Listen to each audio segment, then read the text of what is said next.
How's it going, everybody? This is the non-spoiler review for Ahsoka episodes 1 and 2 of the new show. It comes out tonight, 6 p.m. PST, 9 o'clock for East people. And I do wish that the international viewers would get it either a little earlier as well. Kind of stinks. I didn't think about that when they made the big announcement, but either way, it comes out today. If you're brand new to the channel, you've never been here before, do me a favor, hit that button, subscribe to the channel. We'll be doing spoiler reviews, we'll be doing all that and more on this show. But I'm not going to do an immediate reaction to this tonight because I've seen it already. So I am going to just give my thoughts. I've gave an out of the theater reaction with Mike Kalinowski. And I will say this, I have seen kind of conflicting things. I took Mike Kalinowski, who is my co-host on the show I do on Wednesdays, where we talk the majority about Star Wars and we cover all the Star Wars shows. And I took him to the screening with me because he wasn't a Star Wars Rebels fan. And not that he wasn't a fan, he just never watched it. So he said he felt he was going to be lost. And he said, I don't know, I'm going to go to this. From what I've seen in the trailers, I don't know if I'm going to be able to catch up, if I'm going to know what's going on. And I'm not sure if it's really going to be for me. So that's why I took him, because he's a complete skeptic of life. And so when I took him, I was like, all right, he's going to give the honest review when we get outside, because I've seen all the Rebels episodes and I know that I'll be able to catch up, and I can't even know from the trailers of where they're going and what part they actually filmed from. There's this particular scene that you've seen in the trailer that was, if you watch Rebels, it's in the last shot of Rebels. So he wasn't confused.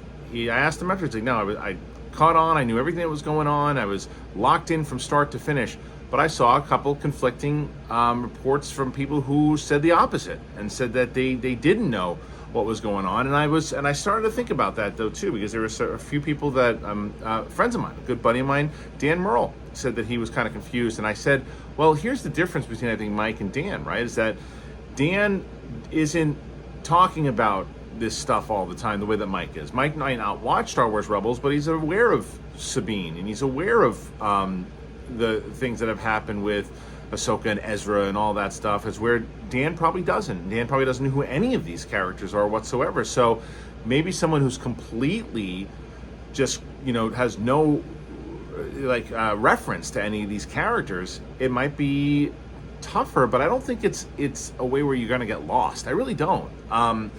Again, I don't know. The adventure itself to me plays.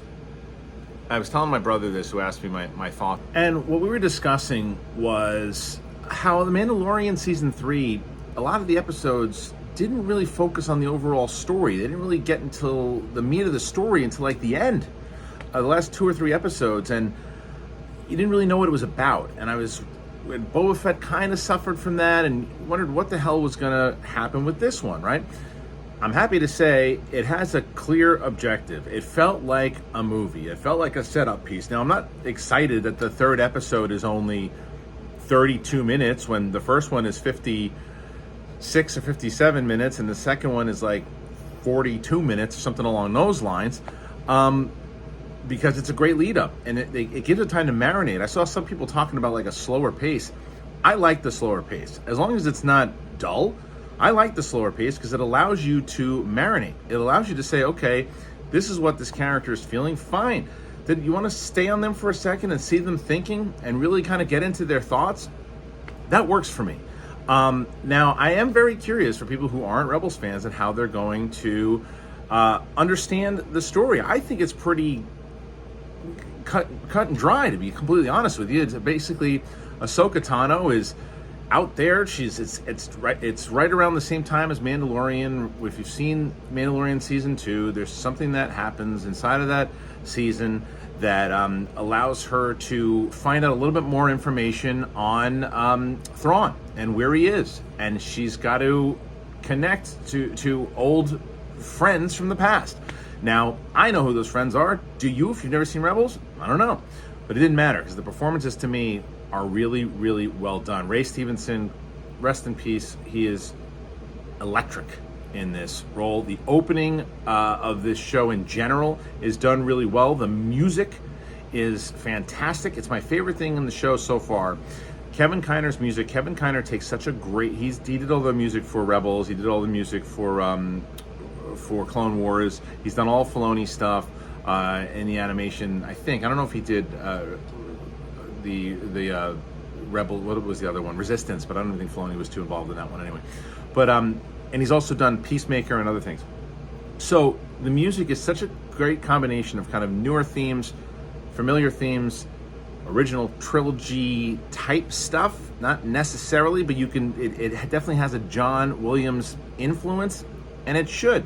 There are times I felt like I was watching classic Star Wars. There's time I felt like I was watching the animated show, and that's not a bad thing when it comes to the investment in the storyline itself. Now, can they hold that for 8 straight episodes? 8 episodes is not that long, and especially if you're doing a third one for 32 minutes, which is disappointing, but nonetheless, it does seem like they have an idea, and it seems like they know where they want to go. Sabine and Ahsoka are clearly the two stars of the show. I don't disagree with some of the things that I saw, how the first 2 episodes seems more like a Rebels crew gets back together, more so than a straight-up Ahsoka Tano series, which is fine because you don't know what the overall storyline is and how relevant it is that it is Ahsoka's name and Ahsoka's show, because what else happens with her? We know that she's got to get involved with Sabine again. They have this Padawan Jedi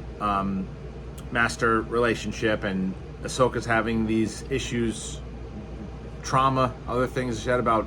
She's always been on the run.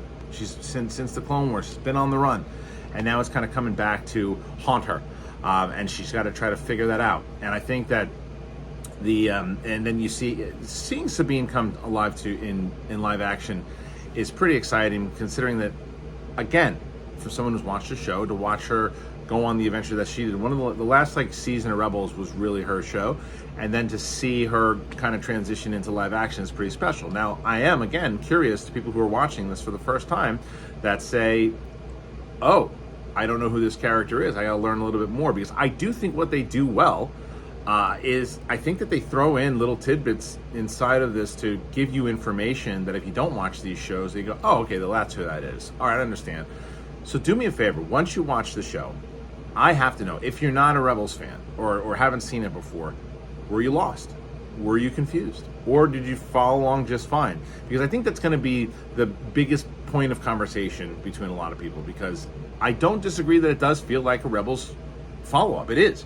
And I thought people would be lost. After seeing it, I was pretty confident that when I asked Mike, hey, is this confusing, that he was going to say no, and he did. He said no. Great lightsaber fights. There's so much in here. There's so much in here. It doesn't just take place on one planet. They don't have. I haven't even mentioned Tatooine. There's so many different things in here that just work, and you can. And I love the idea that, I mean, it really does, to me anyway. I don't know. I got to see the rest of the series, but it left me going, I want more, I want more, I want more, because it's like a continuation of a story. Now, like, oh, I wonder what the next episode is going to be. It's like, oh, I know where they're going to go with it, because they just set this up. They got to, okay, that's the next episode has to be them doing this. So that's what I like about it so far. I'm pretty excited for it. I thought 1 and 2 were the perfect length, and then seeing those episode lengths that they cut it down, I don't understand why they're doing that. Maybe it's just the story they want to tell, but to cut it down to 32 after having 2 very strong episodes in length.